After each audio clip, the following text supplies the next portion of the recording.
Hey guys, this is UC. It is Monday, January 17th. So you guys all want to see a little weekly videos going forward. So I'll try to do that more often now and try to be regular. Okay.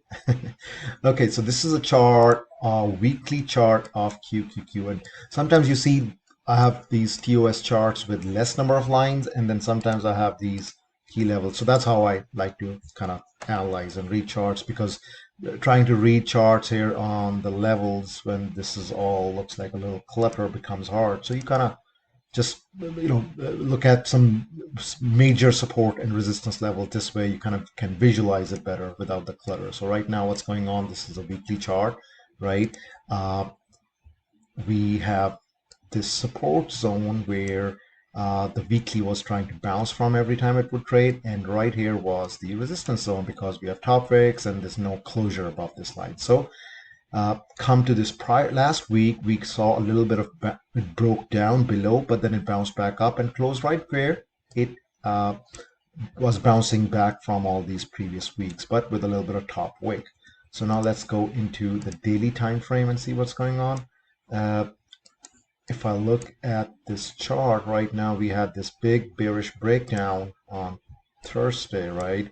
And then Friday we saw a bounce from the uptrend line, but this bounce couldn't even make it back above 50% mark of this previous bearish bar, right? So that means that the sellers are still in control, and this could have very well been be a sort of a short covering bounce before the long weekend started. So we can still be kind of moving down a little bit, I would say. And this is sort of a, I'm not overly bullish right now. Okay. Yes, I am leaning towards the bearish side, unless this level that it kind of couldn't really get above, it gets broken out towards the top side. Sure, that we will be aggressively trying to be back bullish. But right now, sure, there could be intraday bounces, things like that. But sort of from trend perspective, if I go in the lower time frame, it just feels a little heavy, right? If you draw a trend line from here, that can be a sort of a trend line to keep an eye on, at least in the shorter time frame, to see, okay, hey, if it gets above 385.8 right here, I can try to target towards 390.2, but that's where it sort of broke down from the past week, on the Wednesday and Thursday, both days. So it is weak, right? And this bounce was just sort of maybe a short covering bounce or whatever, but not really convinced that we are going back up above right now. Okay, let's look at Amazon. Let me show you the clear chart. Like I said, I always have these two versions, one with the less number of lines, gets rid of the clutter. The weekly chart, we got this support zone right here, right, that it was trying to kind of consolidate in, and then we saw a breakdown in the weekly previous week, and then the last week, sort of a doji bar, right? That means the bears couldn't get a follow through to the downside, but it was not even a convincing reversal bar, right? So it's not a reversal bar that, okay, yes, we're out of the woods. So it can very well be where we Tuesday, tomorrow, we get a little bit of bounce, and then eventually we break down this support level that it has tested almost twice now, right, in the last 6 or 8 months. So this is the if it gets broken down, then definitely this area of support becomes of interest or target, and then we'll see what happens. To the upside, if I drill down to the daily time frame, this is what's going on, right? This was the support zone, right? We have these bottom wicks right here that it was bouncing from, but you can see it has been making these lower highs, right? Any bounces we get, we don't see any follow through to the upside. It just kind of sells off and more sellers come in the market. So we'll see what happens if it tries to make this lower high, higher low, and then break out this level, right? This 33.50, 33.40 level. Sure, we can play that. But for right now, the trend is your friend. So we'll look for shorting unless or until it gets about 33.43, or if it gives any intraday moves or supports and things like that. So this is a trend line that it's been bouncing from. So it was a weak bounce on Friday. Apple, a lot of people like to keep an eye on it as it's sort of a proxy of for the general market sentiment. Again, weak chart from the trend perspective, but overall, if you look at it, it's held pretty well, right? It's not come down at all. It's just sort of consolidating on this in this $10-12 range towards the highs. So nothing wrong with it from that perspective, unless or until I think if it gives up this 167.8 area, because in recent history we have seen almost 3 bounces from that area, and it was a resistance when it was coming back up. So this would be a good test for if comes back down, creates the first stretch bounce, see if the trend line becomes resistance and keeps it down, or if it gets broken to the upside and tries to get back toward this 177.2 level where it saw rejection twice in the previous week. Okay, so 177.2 on the upside and 167.8 towards the downside. That is sort of important key levels to consider. Okay, Tesla. So let's go into the weekly chart. Again, the 2 weeks ago, nice 200 point move for Tesla, right? So it has been giving these big ranges on the weekly basis, but this level 1208, something like that, is the resistance. We have almost 3 touch points there on the downside. We saw a big bounce right here, like after, I think it was like right after Christmas or something like that, and then not really a big, yes, it did give us a nice bounce, but it couldn't really close towards the highs, right? Here's the daily chart. You can see, so the daily again, last week, Friday, we couldn't really get above the 50% mark, right, of the previous bearish day. And this 1119 is the resistance. We have like sort of a double top right here.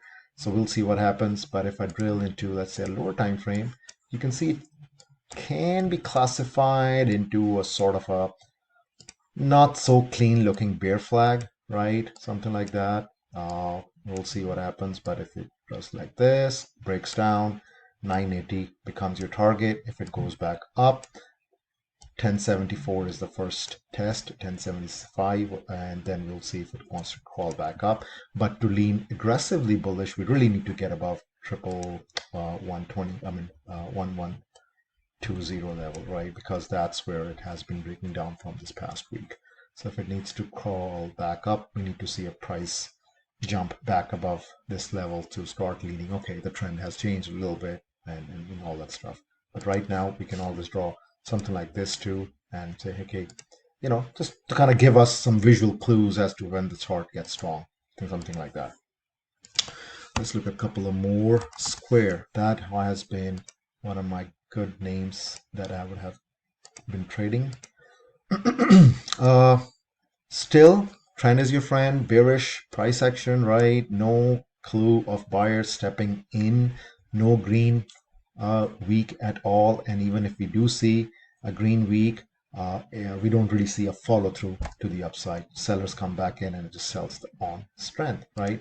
So what can be the support if it keeps breaking down? I think we can go towards, I don't know, something like 120 to all the way 101, right? But again, that's only if it breaks down further. But if I look at the daily chart, it is some, I don't know what you call this, like a wedge pattern or something like that. But if you read and the chart itself, this was the resistance, right? This was the support. It broke down. This one right here. So this, if you extend this line right here, that became the resistance again. On the upside, it tried to get back down, and it kind of fell back down towards this channel's sort of a bottom trend line. Now, what happened on Friday? We have this sort of a neutral, not so bearish bar on increased volume. So according to this setup, right, a lot of people try to look for a break above this. I don't know if you call it, we're just skipping my mind right now, but if you look at it, something like that they want to see, or if they want to see that if it comes back above this trend line, goes back down to retest this thing, and then if it goes back up, yes, I am going long in this trade, right? You can also call it where this point, right here. This point becomes A, look for a point back up above, B, right? If it comes back down, makes a higher low, C, something like that. And then if it crosses back above B, this is your trigger point, right? With stop loss as C or even A, and then you try to target this level right here, 171, as your swing trade. But I don't know, I don't know if this market is for swing traders or not. It's just taking it just keeps on switching the sentiment so quickly and all that stuff. But from setup perspective, that's what we need to be looking at. Or you can take a long above 138.8, which is the high of the Friday, because that means the sellers are not kind of exhausted and they could be a exhaustion bounce or something like that. BA, what a nice name to trade. This has been, it has held pretty well.